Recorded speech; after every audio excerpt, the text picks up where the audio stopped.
Hunger. The people on the ground, they could see the grandeur of the people in the sky. They could see the large, shining castles they built upon the clouds. Their castles were built out of gold, out of platinum, out of silver, out of bronze.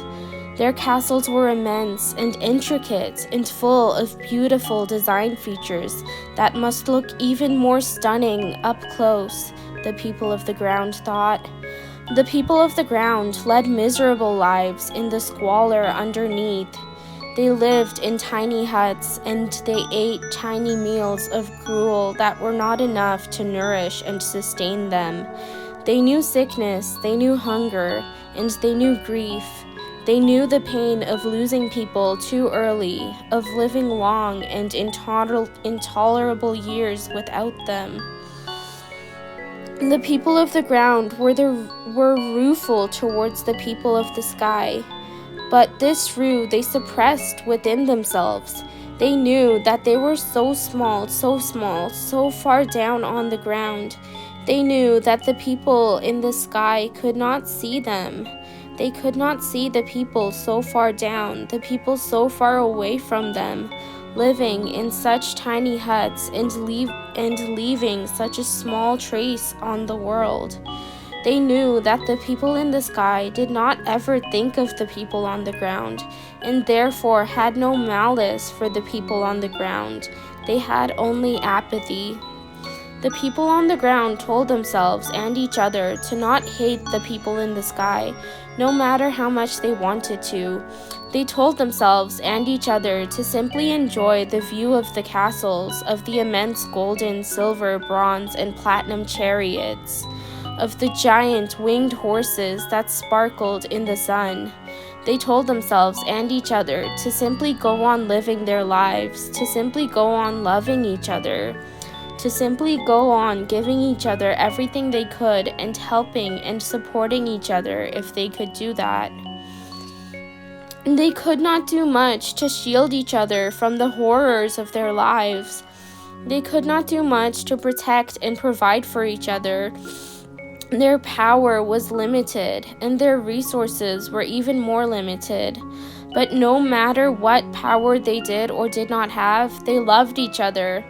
Because love is something that even the worst poverty cannot take away. Further still, love only grows more strong, more unshakable, more all-consuming the less you have and the more trauma you have. But one day, disaster struck. A horrible plague reached the people on the ground.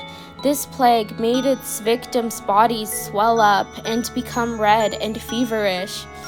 This plague made its victims feel weighted and heavy, as if all their flesh, all their blood, all their organs and bones were being crushed under tons and tons of pressure. The plague killed people rapidly, and once you got it, you only had a small chance of surviving. The plague swept throughout all the lands on the ground. It swept throughout all the communities of all the people who lived on the ground, and it killed scores and scores of people as it went. The death, the grief, the pain, the torture, the trauma, it was all unimaginable, unendurable, and those who were cursed to live as their entire families and neighborhoods died, these ones were the most cursed, for they had to carry all their grief and devastation with them and go on. Meanwhile, the people in the sky were oblivious. They had no idea what was going on the ground. But the people on the ground could see the large, shining castles in the sky resting on their beds of clouds. The people on the ground could see the oversized chariots soar above their heads. The plague eventually went away, and all that was left of the people on the ground was a small group of survivors. A small group of survivors who had lost everything. A small group of survivors who had to rebuild the world from nothing. They did not know how they could continue shouldering such loss, shouldering such grief, shouldering such mourning. Mourning that would never end, mourning that would waterlog their lives forever. There was a young man. His name was Jack. He had had the plague and had come out on the other side of it alive after losing everyone he loved. His heart was filled with love and hatred, a hatred that came from love, a love that came from hatred, a hatred and love that each made the other stronger, so much stronger, like how air and kindling come together to make a blazing fire. He traveled the world until at last he found it, a large branch on an immense tree that had an immense amount of elasticity to it. He asked the tree if he could take this branch and craft with it a strong weapon.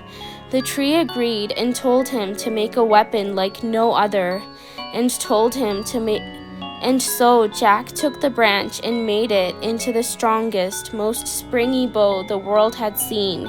He traveled until he found a field of strong and flexible grasses with which he could build the fibers of a great bowstring. He asked the grasses if he could take some of them to make the string, and they allowed him to, bidding him to make the best bowstring the world has seen. And so Jack did, and added it to his bow. He then searched far and wide until he found the strongest, straightest, densest, most firm wood in the branch of another great tree. He asked the tree, with all the reverence possible, if he could take the branch and make an arrow shaft, the likes of which could support the strongest arrow. And the tree gave him permission and bid him to make an arrow shaft truly great and unmatched, and so he did. He continued on, searching the world for the sharpest, strongest, most dense and powerful rock. Once he found the rock, he asked the rock if he could make an arrowhead from him, and the rock gave permission, and the rock told Jack to make him into an arrowhead that could pierce through anything at all, and so Jack did. Finally, Jack looked for the feathers from which to make the arrow's fletching. He found a bird of prey and asked if he could use her feathers for the fletching of the arrow. The bird of prey agreed, giving him her strongest, straightest, smoothest feathers, and telling him to fletch the arrow well. Jack honored her promise. Jack thanked all the many beings who had allowed and helped him to make his weapon, and he gathered all the surviving ground people together in a field of grasses. They waited and waited, keeping their eyes glued to the sky, despite the fact that their stomachs wailed and tore for lack of food. Finally, there was a large chariot made of the finest platinum that rode through the sky far above the heads of the gathered crowd. Jack knew he had one try. He loaded the arrow onto the bow, pulled the bowstring, and let the arrow fly. The arrow cut through the sky, and then it cut straight through the gigantic winged horse pulling the chariot. The creature fell down, down, down towards the ground, and with him, so too did the carriage. The carriage crashed down upon the earth in a mangled heap, and the survivors of the plague climbed onto the broken chariot and climbed their way through the wreckage.